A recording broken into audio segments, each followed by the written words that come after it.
Hey, welcome to the process. My name is Dr. John Bush. This is lesson 45. We are finishing our team analysis by conference. We're looking at the NFC South and West in this final lesson for this block of material. I suggest, of course, you go and see the other lessons with the other ones.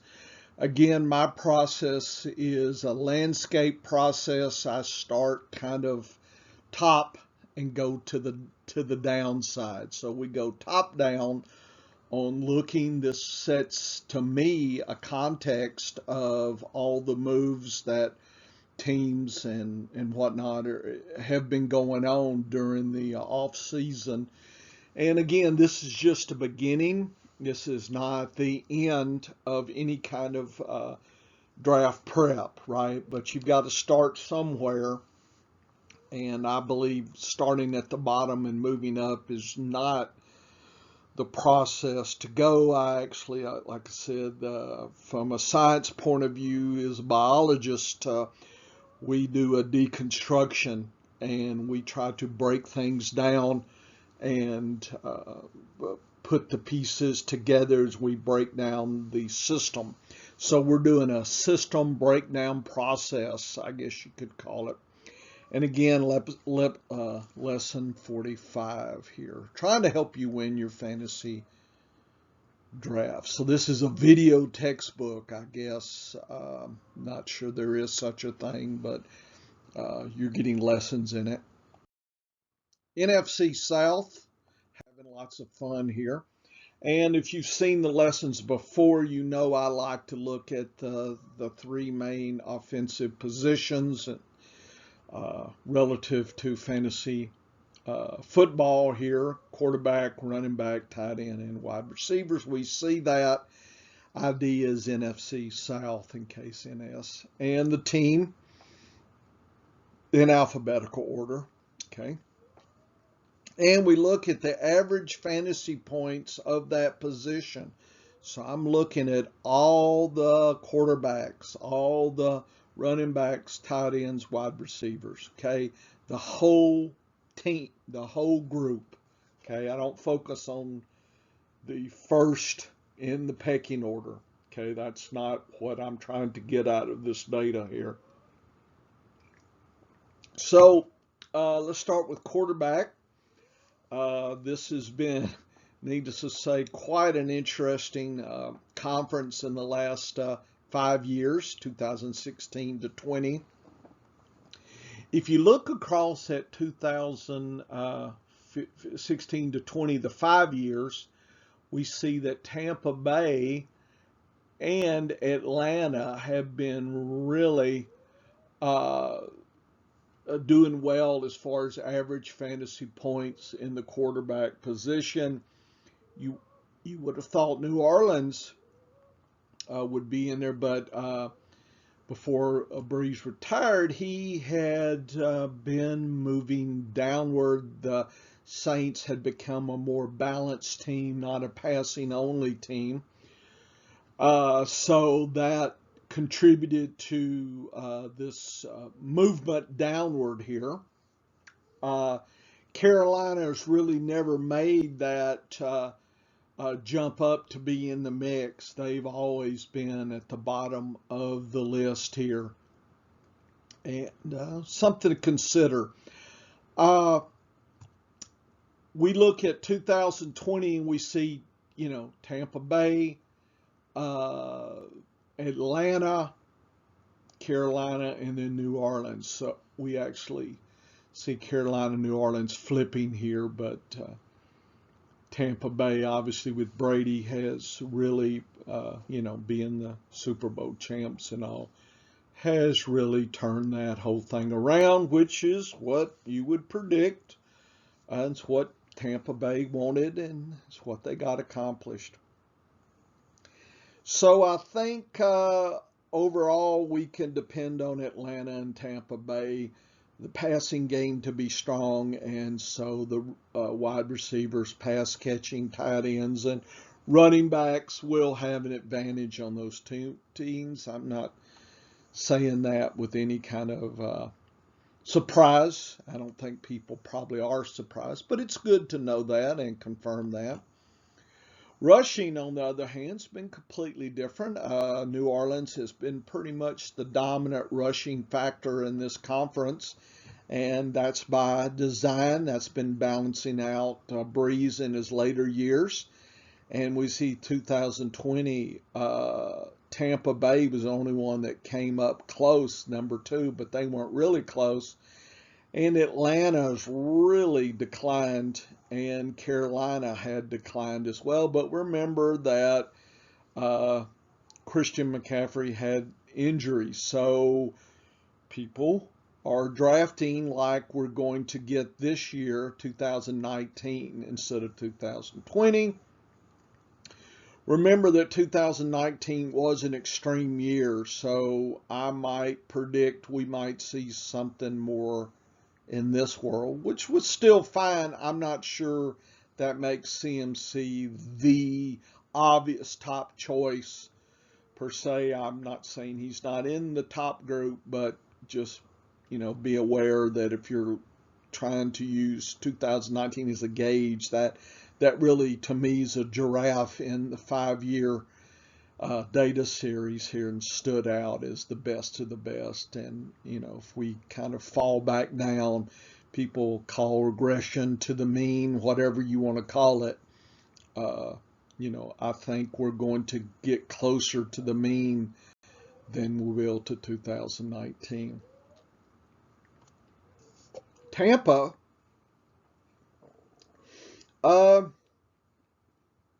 they did make some moves, and we'll see what happens. Pardon me. I think 2019 was an extreme. So we're probably getting closer to the 5-year average. So, yeah, Tampa Bay did run well, but I'm not sure that we're going to get some type of sparkling 2019 production. I think 2020 seems about where they need to be or where they will be. So it's like, you might find some useful running backs there. Tight ends have declined in 2020, and I don't know, that's kind of, this conference wasn't known for its tight ends. I mean, Carolina just completely abandoned the tight end. So you would hope that with new situations, they would get closer to that average, which was at the 5-year average, the worst in the league, with New Orleans right there, Tampa Bay pretty low, and Atlanta, of course, has had a history of having a nice tight end play, and I think the drafts and everything, I think Atlanta does want to continue their tight end strong ways, and that's probably not surprising. So I think I would be watching the tight ends in Atlanta for possibilities there overall. I think I would avoid Carolina until I see something different. And New Orleans, maybe a useful tight end 2 kind of scenario, spot fill in. Can Gronk come back one more time with Brady? He certainly kind of came into play later, late in the season. So trouble is, I don't think he's a complete player up and down the field. He kind of comes in towards the red zone. So kind of a tight end, low, tight end 1, tight end 2, high kind of place there. I guess he could be a functional tight end 1 if you wanted to stream some another tight end in. Maybe you could make a living in 2021 doing that. Nothing's dramatic. I think I'm just watching the Atlanta situation, see what's going on. Wide receivers, Atlanta has been pass heavy. They've given up the run, pass heavy. Nothing surprising there. And, of course, with Brady coming in, Tampa Bay was pretty strong at wide receivers anyway, and they continued. Carolina, again, with no running game, it was all pass all the time as well. Expect that to continue. So I expect a lot of passing. The surprise, or what I expect, is that New Orleans also will participate. I think with Jameis Winston as the QB, we'll get more passing. I just don't know if they're going to come back to their glory days when Breeze was passing all the time. So be a little cautious on that, but I think, the wide receiver ones certainly in all these teams are viable. I really like Ridley just for the durability and whatnot. Julio, of course, will be in the Hall of Fame, I assume, but he has injuries and just maybe a little bit long in the tooth there. Carolina is shifting some parts. We'll see where that goes. And I think Tampa Bay with Mike Evans should be steady. I'm not sure we're going to move up any, but I don't think it will decline too much as well. So I think kind of business as usual for the passing game for many of these players, and you're looking to see if Tampa, Atlanta, or Carolina can get the running game going. I think New Orleans will have the running game. I'm in best balls right now, and I do note that Latavius Murray seems to be going later than he should, and I'm picking him up as my my running back 5. So it's a good to me, it's a good bargain. Okay, and I would consider that as well. I like to look at, and this is 2016 to 2020. I just mislabeled all these figures if you've seen the other lessons. I look at the star situations where 2020 beat the 5-year average. I do gets my attention. So Carolina and Tampa Bay with Brady did that. Tampa Bay's running backs were better than the 5-year average. It just 5-year average wasn't that great to begin with. New Orleans is kind of the king of the rushing in this conference here, but the 5-year average was pretty good anyway, so that's why there's no star there. Tampa Bay had a little bit of tweak with the tight ends, but we had some really poor tight end showings especially for Carolina. I have no clue. They could be undraftable. Wide receivers, Carolina and Atlanta, to make up for some of their faults, were just passing all the time. New Orleans really dropped, and Tampa Bay stayed steady. So I'm hoping to see an increase in the New Orleans play, but I think all these will have viable wide receivers there. So that's my view of that. I use this as a different metric. This is percent difference from 2020 to 2019, just how good was 2020 based on the year before. And then, of course, 2020 versus the 5-year average. Yellow is decline. Purple is increase. The quarterback did well with Carolina, and rushing kind of declined a little bit New Orleans, but nothing dramatic.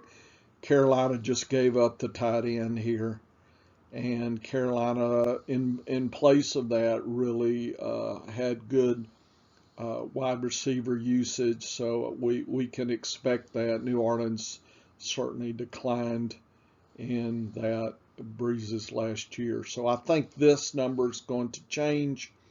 But if you've seen the lessons, I like the visuals and I try to look, and my bad, I didn't show the stars here, but we see a doublet in the quarterback in Carolina.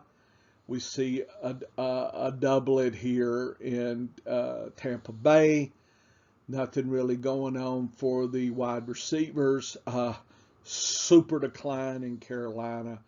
Little bit of play in Tampa Bay, and a nice go with the passing. So I think the skew, people are going to think that 2020 was what Carolina is. I guess if they don't up their passing and their tight end, then I guess it could be. But remember, if Christian McCaffrey comes back, it's going to be short pass, so he may take some of the targets from these other wide receivers here. So this actually could decline somewhat. Just kind of consider, putting all the pieces together like that. So I think there's maybe not some surprises. I don't know if people realized how dramatically poor Carolina's tight end was, and but nothing just knocking me out like, wow, this is surprising or whatnot. The running game was kind of piss poor, and that makes me cautious about a lot of these plays. As far as I would not reach for a lot of these. I know people are reaching for Kamara, and he may be worth it, but I don't know if you're going to get a lot of upside. In other words, if you invest in the 4th or 5th pick, so kind of at best, that's what you'll get. I don't think he can be number one, in 2021. Okay, let's move on to the NFC West. Same process I just took you through. Here are the NFC West in W, the positions, the teams, which is Arizona, the Raiders, Seattle, and San Francisco. The 5 years, the colorization, the average 5 years. And let's look at the passing, the quarterback. Seattle, Russell Wilson has been dominant. And he had a spectacular 2019, but regressed, and I think probably should hit near average. I don't think if you draft him kind of where he's going, that's what you're going to get, right? I don't think you're going to get a 2019 season. Okay. As far as the Raiders, they've been pretty high. I think the data is skewed by the absolute dismal 2016. So the average looks close to 157. So I think you'll get an average Raider year, probably an average Seattle year. And I think the king in waiting would be Kyler Murray at Arizona. Great year 2020. He hasn't had enough data to say there's not something even higher. So I think Murray could could dominate Russell Wilson in this. He already started in 2020, and I believe that continues. So I would probably rank him above Russell Wilson here. San Francisco, what are they? I mean, I know they got the rookie guy in.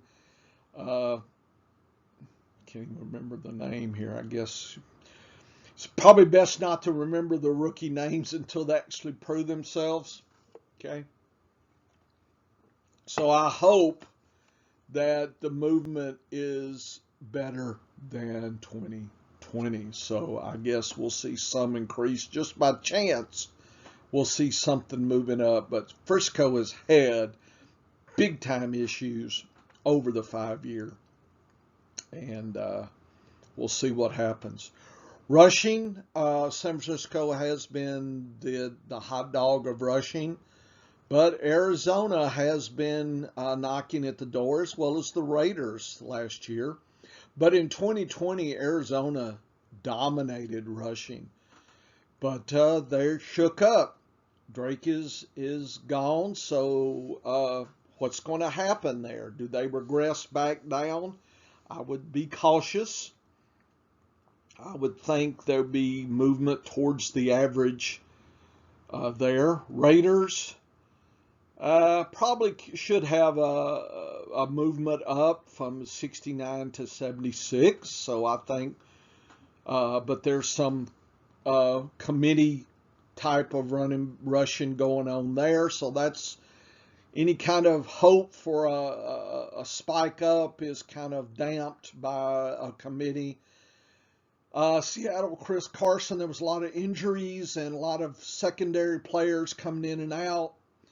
But I want to think that that will clear up and we will get closer to the 77, 70s kind of thing versus a 55. So I think Arizona probably goes down. The Raiders in Seattle goes up. San Francisco probably might go up some. So I think some slight increases. Nothing's like, oh wow, this is primed for the best season ever. No, I don't see that. I'm seeing some subtle shifts up, but I think the passing game on many of these teams still is dominant over rushing. Tight ends, Arizona never has had a tight end. I don't expect anything different. They're kind of like Carolina. They're just, pretty much surrendered on the tight end. So we're going to have a little bit of rushing and open it up for Kyler Murray and passing. That's what it looks like to me. Raiders, pretty good 2020. Seattle, they had a couple of players. San Francisco, Kittle got injured. So you would think anybody that's going to move up, if Kittle stays healthy, we will see getting back, and they could dominate and run the tight end market here in this conference. They should. Kittle should. Okay, I know Waller's doing well, so I think those two, Raiders and Frisco, will see it increase up, and Seattle is and Arizona's unplayable.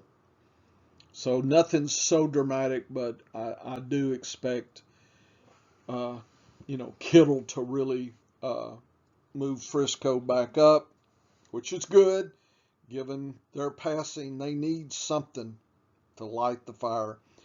Arizona, Raiders, and Seattle all did fairly well. Seattle dominated the wide receivers, Lockett, Metcalf, and all did well. The Raiders did well in passing, so one would expect they will dominate. Arizona was moving up in that, but they had a lot of members of the crew there. So other than Hopkins, it's hard to pick that number 2 and 3. So I would be cautious getting deep in Arizona. I think you can get a little deeper with the Raiders and certainly Seattle. San Francisco's been a train wreck, a dumpster fire, and you want to hope that it gets better, but as I look at the numbers, it just screams uncertainty to me. I just think there's better choices out there. It's not like we're playing in an NFC West fantasy league,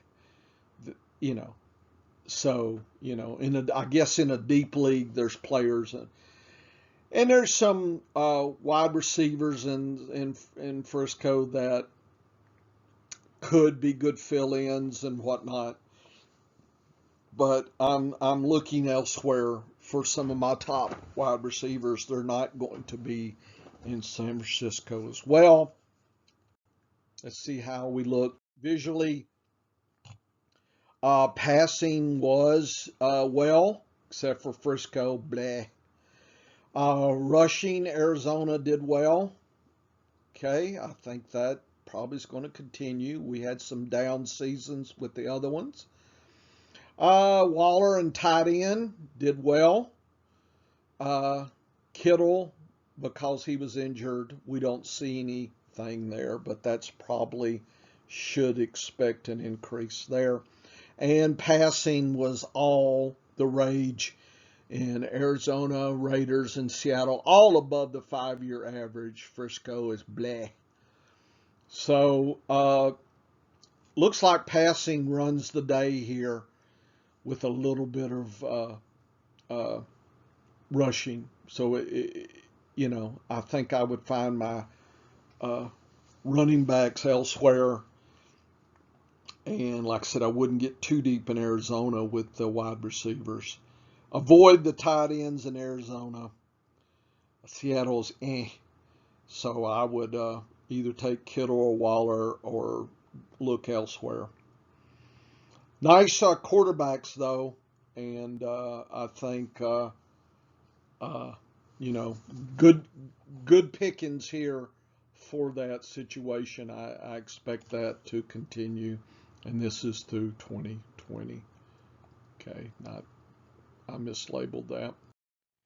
Here's the percent difference, 2020 versus 19. So how did 2020, what's its position compared to the year before? And then what is 2020's position compared to the 5-year? So again, that top-down view, purple is positive, yellow is negative. So we had up, we had down, down here. Everybody's down, and Arizona a little bit up, so about the same. Arizona, they're poor, and they got poorer. The tight ends and the Raiders actually declined, and other declines as well. Passing was the name here. Look at all that. Nice passing versus even the 5-year average. We're looking at doublets. And I forgot to mark the doublets. There's a doublet there, doublet here. So those is where you're beating the year before, and that here's the doublets there. So I'm seeing passing here and Arizona running in place with the rushing. And some potential, obviously, for Waller and Kittle. So probably nothing I just hadn't said. Nothing surprising at all. Okay, so that's my 10-cent tour of, I know you felt like it was 5 cents, of these two conferences. I suggest you go back through these lessons to really nail down these tendencies and kind of my thinking. Let the data kind of point you. And again, I never got to the player level or the pecking order, right? Just looking at general twins, just to kind of get a feel for, especially depth in your late plays there. You need to play to the team depth and trends, not just pick something out of a hat or, well, they were good a couple years ago, I'll grab them. I mean, you need to have a plan. Things are getting really tough out there late in your draft, and it just makes sense to have some fingertip knowledge and foundational approaches to that. At least that's how I use it. And again, all this data you see, I generate. So I sit here and look at it. When I'll do some of these charts and these graphs, I'll sit back and stop and think and look and think again. So I've been looking and working at this since January. Okay, so while you've been, playing whatever you've been doing, I've been hitting, even before the Super Bowl, I'm looking and working. So this is pretty much a weekly grind for me already. So when the season gets here, I've already been at that level. Right now, I'm doing best ball. This is my time, and I'm trying to have, multiple best balls going. I think I got about 12 or 15 going right now. And as soon as one plays out, I'm getting into another one. I'm constantly drafting. I'm drafting every day since mid-May. Okay, every day. Every day I'm drafting. Every day I'm thinking about these decisions. Every day I'm doing research. Every day. Okay, so if you play in a league where I'm there, and I don't advertise myself. I've been playing and drafting and thinking for months before the league actually started. Okay, so you really got to love this game. I really do. So I urge you to put some time in and think about it. I know you got family and work, but when you always find time for things you want to do. So you think about that. Okay, uh, every day. Think about it. Look at it. Take a team. Take a position. Look, think. Look at my lessons. Play them in your car, even if you can't see the diagrams. Listen, think again. Okay, this is the process. So now you get to see the process. My name is Dr. John Bush. Come back. Hopefully, I'm helping some of you to are listening, and others who are not listening. On you. Okay.